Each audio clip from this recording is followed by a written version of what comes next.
Guys, स्वागत है study service की इस वीडियो में। अगर आप भी वो स्टूडेंट हैं तो 2024 के लिए जुलाई के लिए एग्जाम देने वाले हैं, सी टेट का जून और जुलाई में जो आपके एग्जाम चलने वाले हैं, तो उसमें अगर देने वाले हैं तो आप बिल्कुल सही वीडियो पे आए हैं। मैं आपको आज बताऊंगी कि सी टेट जो है अगर आपने फिल कर दिया है तो आप तैयारी कैसे करें, आपको इसमें क्या करना है, क्या होता है इसमें, क्या नहीं होता है, कौन सी किताबें पढ़नी है, क्या नहीं पढ़ना है, वो सब चीजें हम डिस्कस करेंगे। साथ में जो है मैं आपको बता दूं, study service online coaching academy है, आप इसे जो है सब्सक्राइब कर सकते हैं और डेली जो है हमारी सी टेट से रिलेटेड वीडियोस आपको आती रहेगी। तो चलिए बात करते हैं सी टेट 2024 के लिए और किस तरह से आप तैयारी करें कि आप घर बैठे जो है अपने पेपर को क्रैक कर सकते हैं। तो सबसे पहले जो है हम बात करेंगे एग्जाम पैटर्न को लेकर के। तो एग्जाम पैटर्न क्या रहेगा उसे देखेंगे, उसके बाद धीरे धीरे जो है हर एक बात करेंगे जो आपके लिए इम्पोर्टेंट रहने वाली है। तो सबसे पहले अगर हम बात करें एग्जाम पैटर्न की, हमें पता है एग्जाम पैटर्न में टोटल मार्क्स का जो पेपर आता है 150 का आता है, 150 नंबर का जो है आपको पेपर आता है। चाहे आपका पेपर 1 हो चाहे पेपर 2 हो, तो पेपर जो है 1 और 2 रहते हैं। 1 की बात करूं तो ये आपका पीआरटी के लिए रहता है, यानी कि यहाँ पे जो है प्राइमरी टीचर के लिए एलिजिबल होते हैं।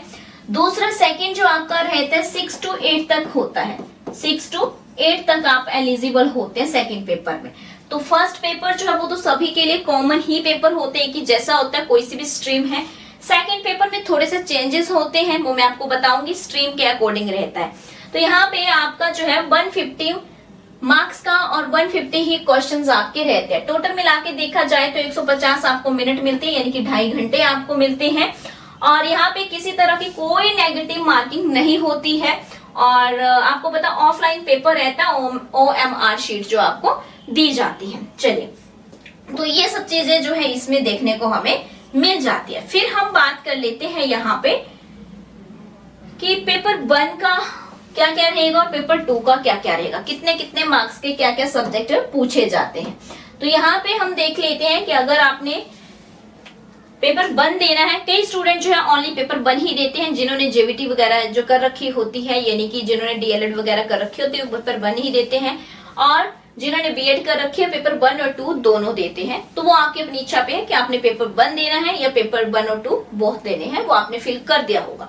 तो लगभग जो है खास बात क्या है यहाँ पे पेपर 1 और 2 की जो खास बात है वो ये है कि कुछ सब्जेक्ट कॉमन होते हैं। मतलब जैसे सीडीपी है, यहाँ पे 30 मार्क्स की आती है, यहाँ पे भी सीडीपी जो है 30 मार्क्स की आती है, चाइल्ड डेवलपमेंट एंड पेडागोजी, बाल विकास या जो है आप इसे बोल देते हैं हिंदी में। तो बस स्टैंडर्ड क्या रहेगा, यहाँ पे थोड़ा सा आपका जो है जो प्राइमरी स्कूल के बच्चे होते हैं उनको ध्यान में रख करके आपको पढ़ना होता है, और यहाँ पे आपको जो है पढ़ना होता है 6 to 8 के बच्चों को ध्यान में रख करके स्टैंडर्ड रहता है आपका। बाकी दोनों में ही सीडीपी आपको पूछी जाती है। पेपर 1 में जो है ईवीएस आता है 30 नंबर का, 30 ही क्वेश्चन होते हैं। मैथ्स पूछा जाता है 30 नंबर का, 30 ही क्वेश्चन होते हैं। लैंग्वेज 1 30 मार्क्स की, लैंग्वेज 2 भी आपकी 30 मार्क्स की। जो भी आपने लैंग्वेज फिल की होगी उसी के अकॉर्डिंग आपको लैंग्वेज यहाँ पे अटेम्प्ट करनी होती है। तो कुल मिलाकर के आपके जो है 150 मार्क्स के हो गए और 150 ही क्वेश्चंस आपके हो गए पेपर 1 में। तो ये सभी को सेम आता है, कोई सी भी स्ट्रीम है आपकी। फिर बात आती है पेपर 2 की। तो सीडीपी आपको 30 नंबर की 30 क्वेश्चन। एसएसटी और साइंस की अगर मैं यहाँ पे बात करूं तो जैसे स्ट्रीम के अकॉर्डिंग, या फिर जो आपका आर्ट्स है तो एसएसटी आता है, कॉमर्स है तो भी आपका एसएसटी आता है। अगर आपका मेडिकल है तो आपका बायो, जूलॉजी, बॉटनी ये वाले आ जाएंगे, है ना, जूलॉजी और बॉटनी का पार्ट। और अगर नॉन मेडिकल है तो मैथ्स आ जाता है आपको। तो ये वो आपका कितना का आता है, 60 मार्क्स का आता है। आपका अपना सब्जेक्ट जो है वो 60 नंबर का आएगा। फिर लैंग्वेज 1 जो है वो 30 नंबर की, लैंग्वेज 2 जो है वो 30 नंबर की।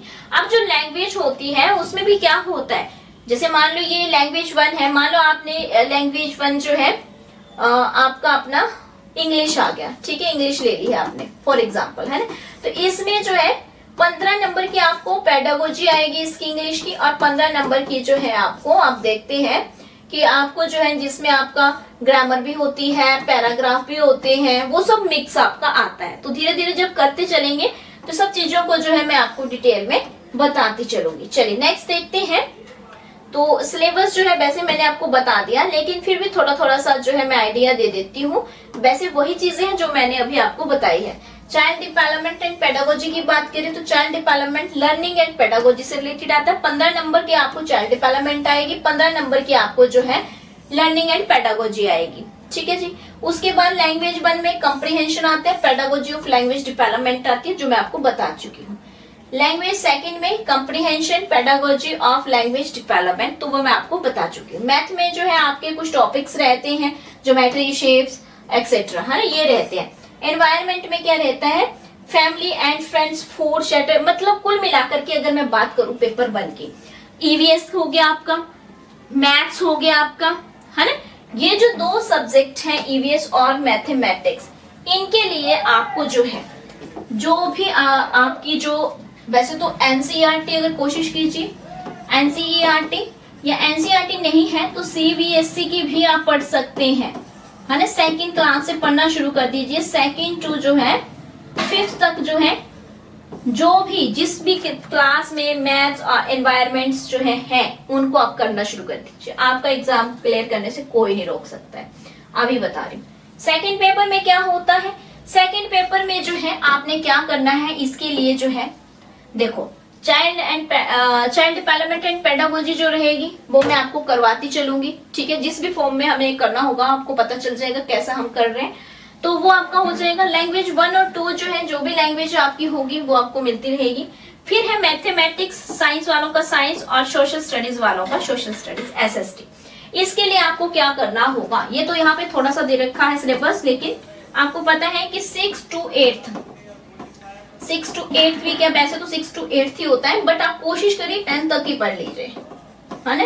कोशिश करिए, जब पढ़ ही रहे हैं तो 2 क्लासें और पढ़ लेंगे तो क्या हो जाएगा, आपकी अच्छी अपनी इंप्रूवमेंट हो जाएगी। बट फोकस करिए कि अगर नहीं भी टाइम है तो ओनली 6 to 8 तो जो है आप एनसीईआरटी पढ़िए, सीबीएसई मिलती है वो पढ़िए, आप अपनी अंडरस्टैंडिंग को बिल्ड करिए। सिंपल सी बात है कि आपको छोटे छोटे कॉन्सेप्ट में, मान लो जैसे मैं आपको यहाँ पे कह देती हूँ कि सूर्य ग्रहण क्या होता है ना, ऐसे क्वेश्चन आ जाते हैं, सूर्य ग्रहण कैसे होता है, तो उससे रिलेटेड आपको 3-4 स्टेटमेंट दी होंगी, आपको स्टेटमेंट को पढ़ के अंदाजा लगाना है। ऐसा नहीं है कि सूर्य ग्रहण बता दे कि हाँ ये सन का रिलेटेड, नहीं ऐसा नहीं, आपको स्टेटमेंटल क्वेश्चंस आएंगे यहाँ पे। तो सीटेट में यही हो रहता है कि आपको स्टेटमेंटल क्वेश्चन आते हैं, आपके अंडरस्टैंडिंग पर बेस्ड होता है। तो ये सब चीजें मैंने आपको बता दी, किताबें कौन सी पढ़नी है वो बता दी। दूसरा आपने जो है क्या करना है, प्रीवियस ईयर क्वेश्चन पेपर जरूर देखने हैं, PYQ आपने जरूर देखने हैं। 2011 से जैसे शुरू हुआ था, तो मतलब आप मान के रखिए कि पिछले ज्यादा नहीं तो 5 साल के, 5 इयर्स के जो है आप क्वेश्चन पेपर जरूर देखें। 5 ईयर के क्वेश्चन पेपर जब देख लेंगे तो आपको सीटेट करने से कोई नहीं रोक पाएगा। ठीक है जी। दूसरा, आपको धैर्य होना बहुत जरूरी है, कंटिन्यूटी होना बहुत जरूरी है। किसी भी चीज को करने में जो है वो निरंतरता बनाए रखना, या फिर कहें कि कंटिन्यूटी जो है वो आपके लिए बहुत ही इंपॉर्टेंट रोल प्ले करेगी। तो उम्मीद करती हूँ कि आपको सारी बातें ये मेरी क्लियर होगी और जल्दी ही आपको जो है चाइल्ड डेवलपमेंट से रिलेटेड जो है क्लास आपको मिलनी शुरू हो जाएगी।